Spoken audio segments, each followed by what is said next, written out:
हरे कृष्णा भारतवर्ष, कैसे हो सहारानू। I hope सब बढ़िया होंगे, कुछ ना कुछ कर रहे होंगे, राइट। आज हम आपके लिए लेकर आए हैं इंडियन ज्योग्राफी क्वेश्चन सीरीज। जी हाँ, इसमें हम डिस्कस करने वाले हैं टॉप 30 ज्योग्राफी क्वेश्चन। ये जो सेशन है वो एसएससी एंड रेलवे के लिए बहुत इंपॉर्टेंट होने वाला है, और जिस भी एग्ज़ाम में इंडिया जीके का रोल है उन सब के लिए इम्पॉर्टेंट है। बढ़ते हैं सेशन की, और without wasting any time let's get started. First question हमारी स्क्रीन के सामने है, भारत की स्थलीय सीमा की कुल लंबाई कितनी है। तो भारत की स्थलीय सीमा की जो टोटल डिस्टेंस पूछी है तो 15,200 किलोमीटर हो जाएगी। यानी जो भारत की कुल स्थलीय सीमा की लंबाई है वो 15,200 किलोमीटर है। नेक्स्ट है, भारत के किस राज्य की तटीय सीमा सर्वाधिक लंबी है। तो ये बेसिकली पूछ रहा है जो समुद्री सीमा लगाता है भारत, यानी प्रायद्वीपीय भारत की जो सीमा है उनमें से कौन सा राज्य सर्वाधिक सीमा बनाता है। तो याद रखना गुजरात हो जाएगा। यानी जो गुजरात है, आपको पता है खंपात की खाड़ी अरब सागर के पास में, गुजरात जो सर्वाधिक सीमा लगाता है। नेक्स्ट क्वेश्चन है, भारत और अफगानिस्तान के मध्य कौन सी सीमा रेखा है। यानी जो भारत और अफगानिस्तान के मध्य जो थोड़ी सी सीमा लगती है, यानी 106 किलोमीटर की सीमा भारत अफगानिस्तान से लगाता है। जो 106 किलोमीटर की डिस्टेंस है वो डूरंड रेखा कवर करती है, यानी उस रेखा का नाम डूरंड रेखा है जो भारत और अफगानिस्तान के मध्य है ना। नेक्स्ट है, हिमालय की सबसे ऊंची श्रेणी कौन सी है। तो हिमालय की सबसे ऊंची श्रेणी पूछी है, यानी आपको पता होना चाहिए। मान लीजिए जम्मू कश्मीर है और फिर यहाँ राजस्थान आ गया, फिर पूरा भारत है। तो यहाँ पर जो हिस्सा दिखता है जम्मू कश्मीर वो ट्रांस हिमालय है। फिर जो हिमालय का यहाँ हिस्सा आता है वो आता है वृहद हिमालय या सर्वोच्च हिमालय। तो यही पूछा है कि सबसे ऊँची श्रेणी। बता दूँ हिमालय 3 भागों में बटा हुआ है। मध्य हिमालय आता है, फिर सबसे निचला हिस्सा होता है उसको शिवालिक हिमालय कहते हैं।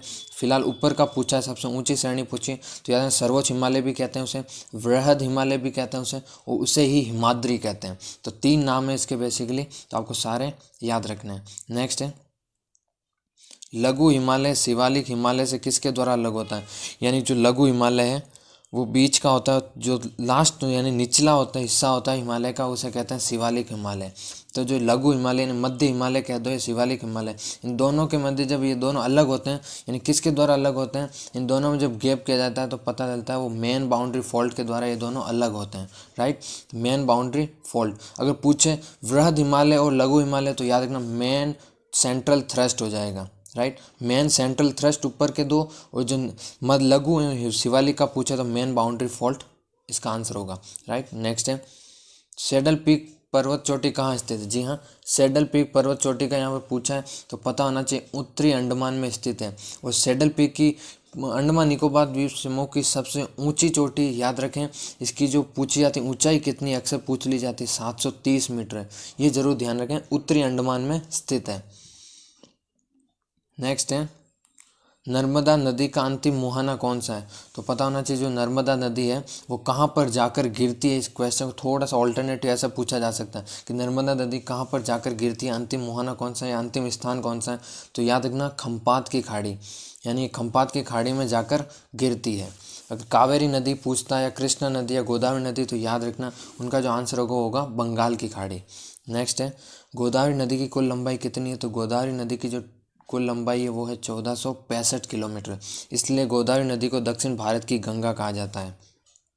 तो ये फैक्ट ध्यान रखें, साथ ही साथ याद रहें इसमें जो एडिशनल इन्फॉर्मेशन बता रहा हूँ वो बहुत ज़्यादा इन्फॉर्मेशन है, वो बहुत ज़्यादा इंपॉर्टेंट भी है, और बहुत ज़्यादा इन्फॉर्मेशन मैं दे रहा हूँ तो वो ज़रूर ध्यान रखें, क्योंकि यहाँ से आ ना आए एडिशनल इन्फॉर्मेशन क्वेश्चन अक्सर बन जाता है। चूलिया जलप्रपात किस नदी पर है। जी हाँ, चूलिया जलप्रपात की बात होती है तो राजस्थान में स्थित है। किस नदी पर, याद रखें चंबल नदी पर है। चंबल नदी पर है चूलिया जलप्रपात, जो कि चंबल नदी जो है याद रखें राजस्थान में सबसे लंबी नदी मानी जाती है। और अंत पूरे राजस्थान में बहकर जो सबसे लंबी नदी है वो वैसे बनास नदी है, लेकिन वैसे अगर पूछ ले चंबल नदी है तो वो राजस्थान की सबसे लंबी नदी मानी जाती है, लेकिन राजस्थान में पूर्ण तो बहने वाली तो बनास नदी हो जाएगा।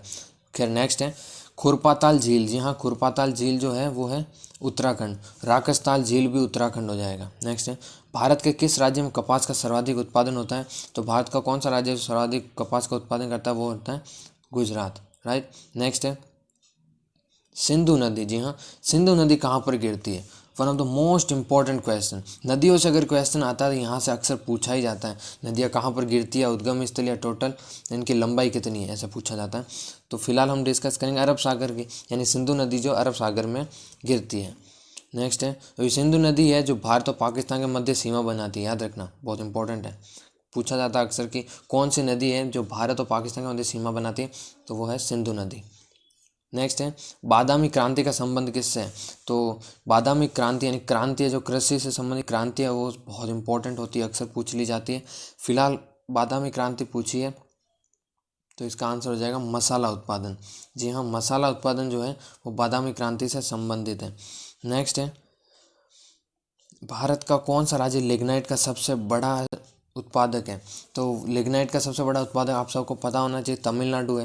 यानी जो भारत का दक्षिणी राज्य है तमिलनाडु, वो लिग्नाइट का सबसे बड़ा उत्पादक राज्य माना जाता है भारत का। नेक्स्ट है, कागज़ का पहला सफल कारखाना कहाँ पर लगाया गया था? तो बात हो रही सफल कारखाने की, यानी जो सक्सेसफुली चल गया था, तो वो था लखनऊ। कहाँ पर लगाया गया था? यानी कागज़ का जो पहला कारखाना लगाया गया था वो लगाया गया था लखनऊ में। नेक्स्ट है, परिवहन से क्वेश्चन आया बेसिकली है, मुंबई मेट्रो रेल की शुरुआत कब हुई थी? तो मुंबई मेट्रो रेल की जो शुरुआत हुई थी वो हुई थी 8 जून 2014। और 8 जून 2014 से मेरे को एक चीज़ याद आई, 2 जून याद रखना, 2 जून 2014 को तेलंगाना राज्य को राज्य का दर्जा मिला, भारतीय राज्य का, राइट, तो ध्यान रखें। नेक्स्ट है, तूतीकोरन नामक बंदर का कहाँ स्थित है? जी हाँ, तूतीकोरन की मैं बात करूँ तो त वैसे याद कर सकते हो, त से तूतीकोरन, त से तमिलनाडु, है ना, याद करने के लिए थोड़ी आसानी रहेगी। तो जो तूतीकोरन नामक बंदर का है वो तमिलनाडु में स्थित है। और सबसे बड़ा बंदर का पूछे तो याद रखना मुंबई बंदर का, और सबसे प्राचीन बंदर का चेन्नई बंदर का हो जाएगा। नेक्स्ट है, प्रति 1000 पुरुषों की तुलना में स्त्रियों की संख्या को क्या कहते हैं? तो प्रति 1000 पुरुषों की तुलना में जो स्त्रियों की संख्या होती है उसे कहते हैं लिंगानुपात।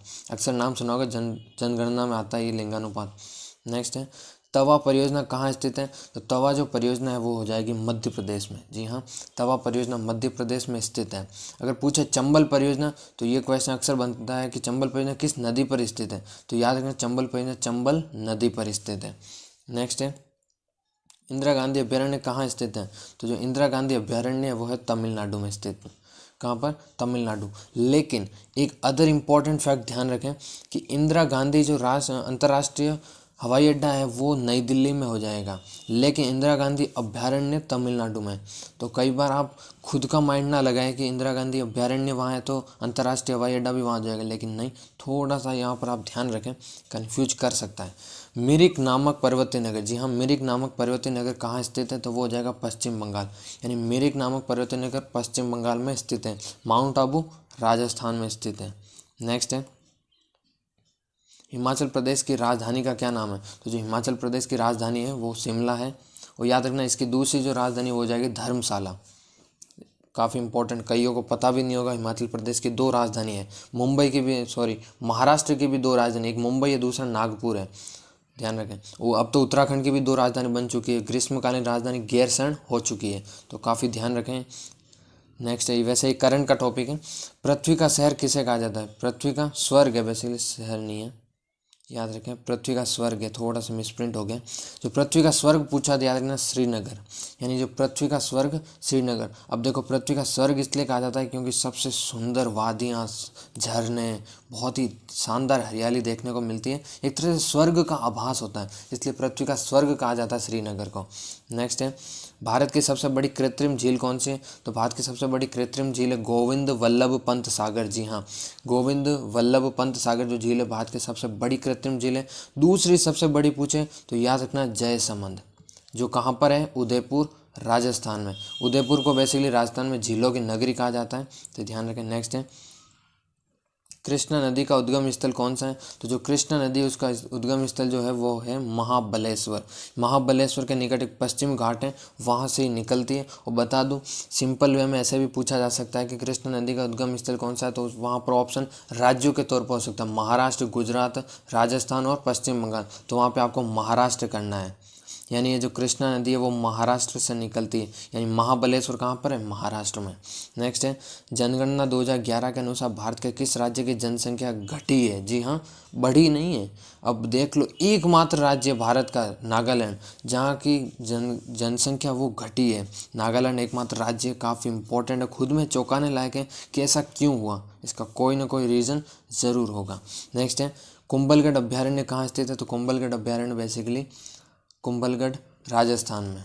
नेक्स्ट है, नाथप्पा झाकरी परियोजना कहाँ स्थित है? तो नाथप्पा झाकरी जो परियोजना है वो हो जाएगी सतलज नदी पर स्थित है। नाथप्पा झाकरी परियोजना सतलज नदी पर स्थित है। परियोजनाओं से अक्सर क्वेश्चन देखने को मिल जाते हैं एक आध, तो ये जरूर आप पढ़ के जरूर जाए एसएससी में खास तौर पे। नेक्स्ट है, राजस्थान का गौरव किसे कहा जाता है? तो राजस्थान का जो गौरव है वो कहा जाता है चित्तौड़गढ़ को। और राजस्थान का हृदय पूछता है यहाँ पे तो हो जाता है अजमेर, यानी राजस्थान का गौरव चित्तौड़, राजस्थान का हृदय Ajmer. Right, I hope clear हुआ होगा ये। नेक्स्ट है गारो खासी, जी हाँ ये दोनों अलग अलग हैं। गारो खासी नामक दोनों जनजातियाँ हैं, वो बेसिकली कहाँ पर निवास करती है? तो बता दूँ, गारो खासी जयंतिया मिकिर, ये 4 जनजाति खास तौर पे मेघालय में निवास करती है। जी हाँ, वापस बता रहा हूँ, गारो खासी जयंतिया और मिकिर, ये चारों जनजातियाँ जो है वो मेघालय में निवास करती है। तो काफ़ी इंपॉर्टेंट क्वेश्चन बनता है, अक्सर जनजातियों से भी क्वेश्चन देखने को मिलते हैं, रेलवे में अक्सर तो देखने को मिल ही जाते हैं। ये था हमारा सेशन जिसमें हमने डिस्कस किया था टॉप 30, बट हमने इतने एडिशनल इन्फॉर्मेशन बताई, इतनी इन्फॉर्मेशन बताई कि लगभग 30 क्वेश्चन तो फिर हो गए डबल, तो लगभग 60 क्वेश्चन आज इस सेशन में हुए हैं, जो एक ह्यूज अचीवमेंट है खुद में, क्योंकि हम 30 क्वेश्चन बनाने के साथ ही हम कम टाइम में बहुत ज़्यादा क्वेश्चन देने की ट्राई करते रहते हैं। तो आज के लिए बस इतना ही। Till then have a nice day, bye bye, take care.